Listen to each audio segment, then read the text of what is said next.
Hello friends, welcome back to my channel. आज मैं आपको होल्टर नेक बेबी फ्रॉक बनाना बताऊंगी। तो उसके लिए मैंने ये 1.5 मीटर क्रेप का फैब्रिक लिया हुआ है। आप किसी भी फैब्रिक में से इसे बना सकते हैं। तो सबसे पहले हम टॉप पार्ट की कटिंग करेंगे। तो फैब्रिक को मैंने 4 फोल्ड में बिछाया हुआ है। जो मेरी साइड है वो बंद वाली साइड है और जो ऊपर की साइड है वो खुली हुई साइड है। और इसकी जो लंबाई है वो मैंने 11 इंच की रखी है। ये टोटल हमारी 10 इंच की रेडी होगी। अभी ऊपर से हमें शोल्डर के लिए निशान लगाना है। तो शोल्डर के लिए हम 5.5 इंच पर निशान लगाएंगे और आर्म होल की लंबाई के लिए भी हमें 5.5 इंच पर ही निशान लगाना है। 5.5 इंच पर निशान लगाते हुए हम एक सीधी लाइन ड्रॉ कर देंगे। जितना हमने शोल्डर लिया है उतना ही हमें आर्म होल भी लेना है। अभी यहाँ से हम चेस्ट का मेजरमेंट लेंगे। तो आपकी बेबी की चेस्ट का जो भी मेजरमेंट हो उसका चौथा भाग करना है और उसमें 2 इंच ऐड कर देना है सिलाई मार्जिन के लिए। मैंने 9 इंच पर निशान लगाया है और एक सीधी लाइन ड्रॉ कर देनी है। अभी नीचे से हमें बेबी की कमर की चौड़ाई का चौथा भाग लेना है और उसमें भी हम 2 इंच ऐड कर देंगे सिलाई मार्जिन के लिए। तो मैंने 8 इंच पर निशान लगाया है। अभी साइड से भी हमें लाइन ड्रॉ कर देनी है। अभी हम गले की चौड़ाई के लिए 3.5 इंच पर निशान लगाएंगे। गले की चौड़ाई हमें 3.5 इंच ही लेनी है। अभी जो हमने 3.5 इंच पर निशान लगाया है उसके नीचे हमें 3 इंच पर निशान लगाना है और एक लाइन ड्रॉ कर लेनी है। 3 इंच पर निशान लगाना है और एक लाइन खींच लेनी है। अभी हम गले की लंबाई के लिए निशान लगाएंगे। तो गले की लंबाई के लिए हमें 4 इंच पर निशान लगाना है। इसमें हमें फ्रंट और बैक का गला सेम ही बनाना है। और जो हमने 3 इंच पर निशान लगाया है उस निशान को हमें जो हमने गले की लंबाई के लिए निशान लगाया है उस निशान के साथ राउंड शेप देते हुए ड्रॉ कर लेना है। और आर्म होल के लिए हम 1 इंच पर निशान लगाएंगे और उसी लाइन को हमें आर्म होल की साइड भी ड्रॉ कर लेना है राउंड शेप देते हुए। जिस तरह से आप वीडियो में देख सकते हैं बिल्कुल उसी तरह से अभी हमें इसे कट कर देना है। तो ऊपर वाला जो फैब्रिक है वो हमारे किसी काम का नहीं है और नीचे से जो है वो हमारा टॉप का पार्ट रहेगा। इस तरह से हमें इसकी कटिंग कर देनी है।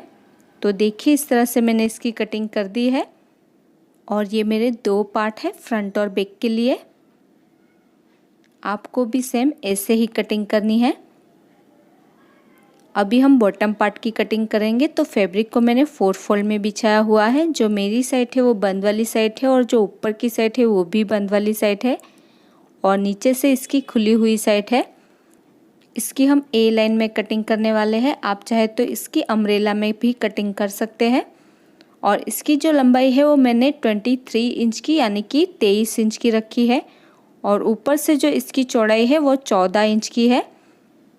अभी ऊपर हमें टॉप का पार्ट रख देना है। जहाँ पर बंद वाली साइड है वहाँ पर टॉप का पार्ट रखते हुए निशान लगा लेना है और इस निशान को हमें नीचे तक ड्रॉ कर लेना है। इस तरह से हमें तिरछी लाइन बनाते हुए नीचे तक ड्रॉ कर लेना है।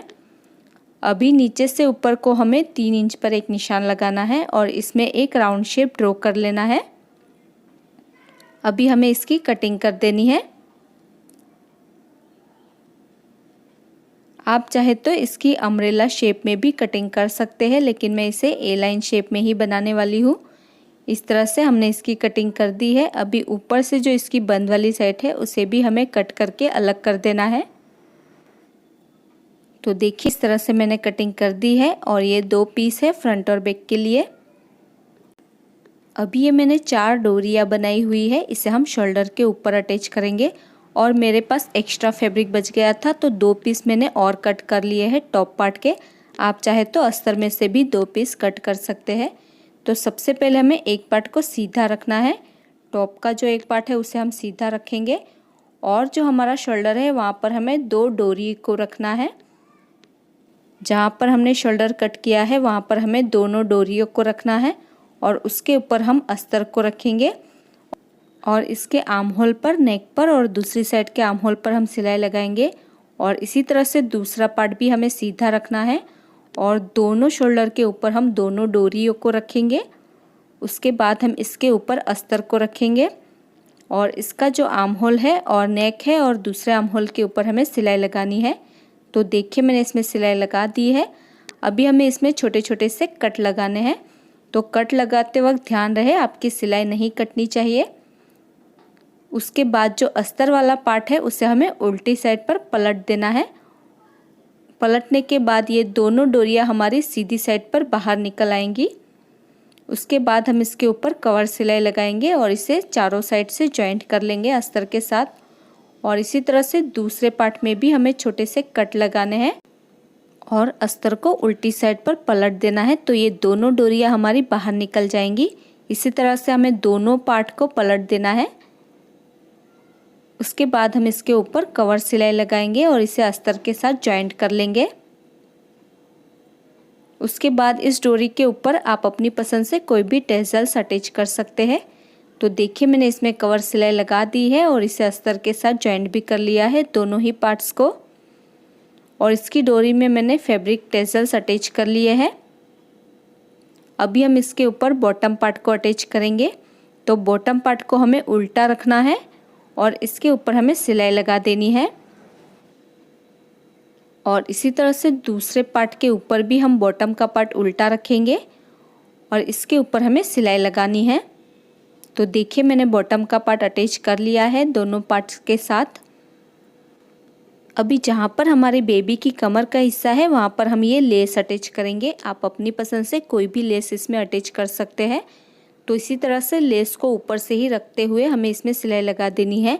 आप चाहे तो ऐसे ही लेस ऊपर की तरफ भी अटैच कर सकते हैं, लेकिन मैं सिर्फ कमर की तरफ ही अटैच करूँगी। और इसी तरह से दूसरे पार्ट में भी हम लेस अटैच कर लेंगे। तो देखिए मैंने दोनों पार्ट्स में लेस अटैच कर ली है। अभी एक पार्ट को हमें सीधा रखना है और उसके ऊपर दूसरा पार्ट हम उल्टा रखेंगे और साइड से 2 इंच का गैप रखते हुए हमें इसकी फिटिंग कर लेनी है।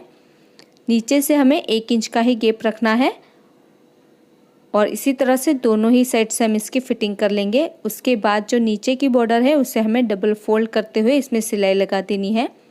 तो देखिए मैंने इसकी फिटिंग कर ली है दोनों ही साइड से और नीचे की जो बॉर्डर है उसे भी मैंने डबल फोल्ड करते हुए इसमें सिलाई लगा दी है।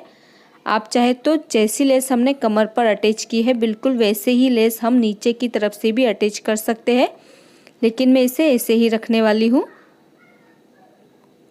और दोनों डोरियों को हम इसे शोल्डर के ऊपर टाई अप कर लेंगे और इस तरह से हमारा फ्रॉक बनकर रेडी हो चुका है। दोनों डोरियों को हमें शोल्डर के ऊपर अपनी फिटिंग के अनुसार टाई अप कर लेना है। और इसी के साथ ही हमारा designer halter neck baby frock बनकर रेडी हो चुका है और ये है इसका final look. So friends, I hope आपको आज का ये ट्यूटोरियल पसंद आया होगा। अगर आपको आज का ये वीडियो पसंद आया तो इसे लाइक और शेयर ज़रूर कर देना। और अगर अभी तक आपने हमारी चैनल को सब्सक्राइब नहीं किया है तो प्लीज़ इसे सब्सक्राइब कर लीजिए। और आपको ये वीडियो कैसा लगा मुझे कमेंट करके ज़रूर बताइएगा। मेरा ये वीडियो देखने के लिए thank you so much guys.